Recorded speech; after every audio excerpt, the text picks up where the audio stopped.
Hi, I'm Bill Warner. Today I'm going to be interviewing a favorite person of mine, which is Cyrus. I've known Annie for some years. She's a member of a group of people who are courageous, which is that she's an apostate from Islam, which is, since you can be killed, is a dangerous position. But she's more than just that. She's a hero because she has made public her stance against political Islam. So I'm delighted to be talking to her. How long have we known each other, Annie? Oh, wow. I want to say probably in about 7 or 8 years now. Something like that. Well, first question. You were born a Muslim, but yet you left. What caused you to do that? Um, that's a hard question to answer. What got me to leave Islam was years of questions, red flags, torture, slavery. But what got me to start questioning Islam was actually when I was getting ready, about age 8, as they were preparing me to become an adult woman at age 9. And I was learning, the hijab, the prayer wash up, the prayer itself, call to prayer, all of that. And I was told I need to learn all of that in Arabic. And it went off in my head. I'm like, wait a minute, this guy created me, but I have to be the bilingual one. Trust me, that did not go unpunished. And the punishment for that actually was the second red flag. Wait a minute. So I'm asking a question that somewhat is valid, even for a kid, but the answer is punishment, meaning do not question this guy who's supposed to be my God. From there, red flags started. I kept on questioning in my own head. I kept seeing discrepancy, contradictions, inequality, to where a lot of time my dad had the right to make decisions for me, and I never had the right to make decisions for myself. Fast forward, I started getting tortured. And I mean, literally tortured, meaning I was beat up either by my own father, who was an Islamic leader, put in prison, lashed by judgment of some Sharia court, being arrested, dragged by my hair into a morality police car, my hair chopped off from back of my hijab because it was showing, on and on. And then the final point was when my father decided to literally give me away to a man who agreed to his price. And when I questioned that decision, he showed me a verse in Quran and said, look, right here, God gives me the right to give you away if they're paying the fair price. So you're theirs. This is my money. This is my opium. Go away. That was my last straw. That was it. I knew from there on, I will never, ever even entertain the possibility of this thing, of Allah being God or Islam being any kind of religion. But verbally, I did not leave it until I was safely placed in America. That's when I finally vocally said, I am not a Muslim any longer. But by heart, it started from age 8, basically. Now, how did you wind up in America? Oh, that is a very, very fun, long story. But after I was sold by my father, the man who bought me, clearly, I don't think I need to say he had mental issues, because when a grown man buys a 13, 14-year-old girl as mentally problem, he treated me as worse as he could. And my grandmother, who was raised before the revolution, so she was very familiar with there is another life out there. She hired the smugglers to get me out of the country from Iran to Turkey, to a town called Van. It's spelled B-A-N.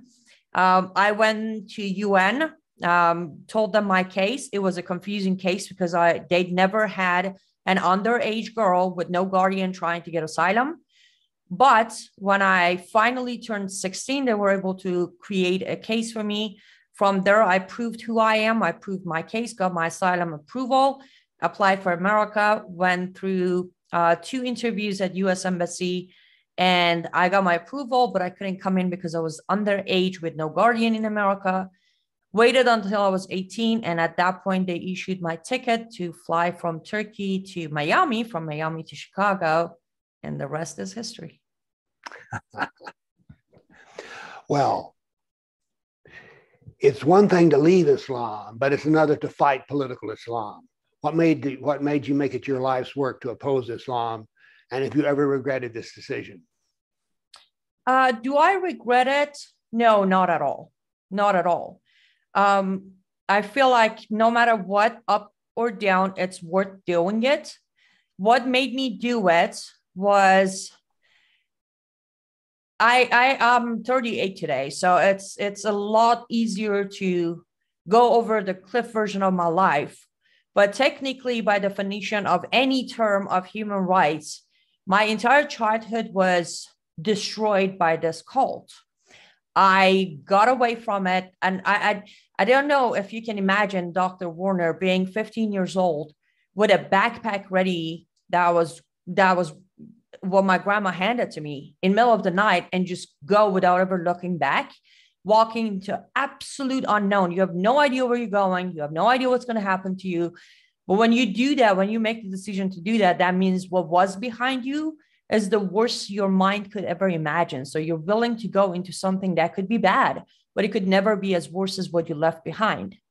On that note, I stayed strong until I make it to America, and I started building life, learn the language, get a job, try to make a life. And one day I woke up in front of me. Well, here it is, Islam right in front of me in the middle of America. There was no way I would keep quiet, possibly thinking, first of all, I'm never going back to that life. So that was the first thing. Secondly, I'm not going to watch all these people who are so clueless as to what this Islam thing is become slaves of this cult when I can tell them what's coming. So when I saw it here in America, I decided that's it. We're going public, and we're going to scream on top of our lungs and tell people what this is. What's the hardest thing about your fight? Oh, do I only have one? And as much as you want. This is your interview. I want to say, I'm going to say top 3 hardest, because they're, depending on the day, they're kind of equally hard, would be people who don't listen, who won't even entertain the knowledge. Another thing is people who undermined what I went through to defend what they don't know about. And I want to be clear, this isn't about me. I have survived. I'm still surviving every day. I am grateful to be in America. But when someone has the ability to undermine what a child has faced in order to not come out of their own comfort zone, facing a danger next door, that is scary for me as an American in America. And last but not least is the fact that no matter how this cult turns around our country in America, they are still being privileged in this country, whereas the people like me are losing privileges every day. What's your biggest disappointment? My fellow Americans not understanding they are losing their freedoms to this very ideology every day. That's my biggest disappointment. Me too. Have exactly the same one. How do you see how this civilizational war has changed over the years you've been in it? Because I've seen some real changes, and honestly, not for the good. That's the thing. I would say, if I would answer it as one general answer, we're losing the war. The more we speak out, the more we try to educate people and draw a conclusion into specific fact of why this is a war and why this is dangerous, the more the opposition is gaining momentum, the more the opposition is using labels and fear to push us back. The momentum they have gained and the power they have gained compared to what we've done, they're definitely 5 steps ahead of us as a general picture. But there are a few positive in there, at least for my last 7 years of doing this, is the fact that we are starting to find each other. As we mentioned, we've known each other for 7-8 years. So there was a time since September 11 until about 2008 the counter jihad movement was very scattered. Everybody was doing their own thing. But gradually, thanks to Hussein Obama and few mistakes he made, the counter jihad movement became a movement. So we are, at least few of us are working together rather than solo trying to do something which is impossible. That would be the only positive I've seen in the last 7 years, 8 years of my doing. Do apostates work? How many apostates do you know? Are you all a community, or simply are you individuals? We are individuals, but we do have our, let's say, for lack of a better term, underground community. Not an active community. It's just the underground, more of a support community for each other. But 95% are not active in any shape or form. You have some companions. What is that wonderful guy from Turkey? I'm trying to think of the name of his show. I haven't seen it in a while yet, but he's also like you, very straightforward spoken. And so there are some people out there who are doing some great work, but I just wondered, one of the questions I used to ask Christians when I would be in their church, I had several questions to ask. And one of them is, have you ever had a Muslim apostate come and speak to your group?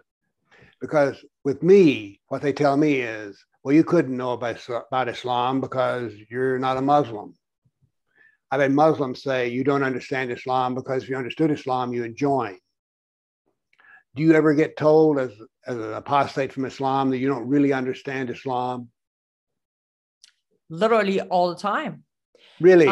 What I hear is, one, you had some bad experiences with your father and you're blaming it on Islam. Number two, you were born and raised in Iran, and regardless of Arabic being a mandatory second language in the country, starting second grade to be taught, you don't understand Arabic proper enough to understand Quran, which takes me back to the God who created all of us only speaks, writes, and reads Arabic, right? No other languages available.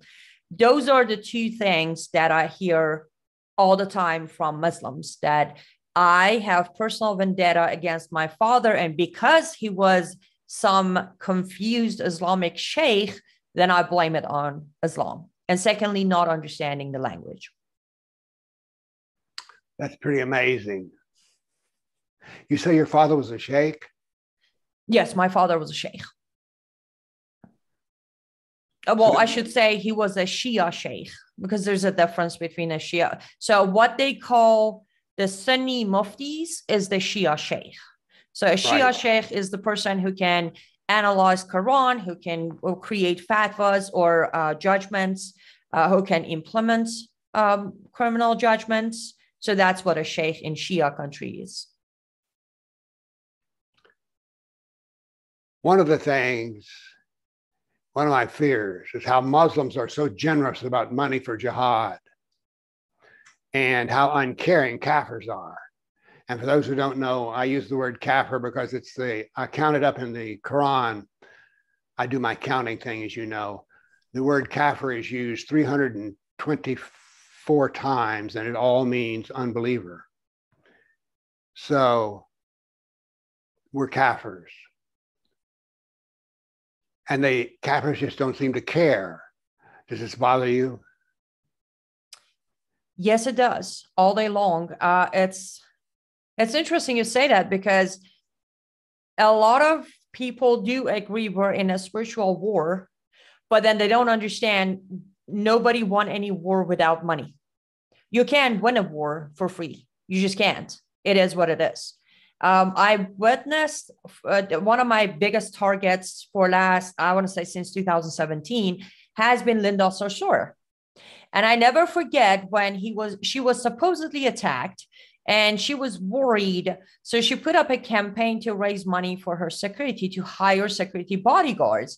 And within 24 hours, she raised $82,000. 24 hours, $82,000. But we have really genuine people who are fighting every day with threats and bounties on their head. Their houses are being broken into. Their events are being disturbed by people walking in and trying to blow them up, who cannot even manage to raise enough money to make it to their next destination of a speaking engagement. Yes, I'm talking about myself. So yes, we do have that big issue that Muslims are definitely backing each other up. But then again, in their own Quran, Allah said that the favorite Muslims to Allah are those who commit jihad with their wealth or their life. You either give money or you go kill yourself. It's obligatory to Muslims to pay for jihad money-wise, and if they have the capability to go blow themselves up. So it's part of their system. They have to pay them money. We don't have that system, which is okay. But mentally, if we don't have the common sense of understanding, we got to support those who are putting their neck out there. Well, in America, we have an expression, money is the mother's milk of politics. Good one. I'll remember that. So, well, let's wrap this up by asking an important question to you. How can other people be in touch with your work? Super easy, actually. Go to my website, liveuptofreedom.com, liveuptofreedom.com. Everything I do is there. All my platforms are there. My artist store link is there. My sponsor links are there. Everything, liveuptofreedom.com. Well, Annie, I knew it would be a delight, and it has been. Thank you very much. It's always a pleasure, Dr. Warner.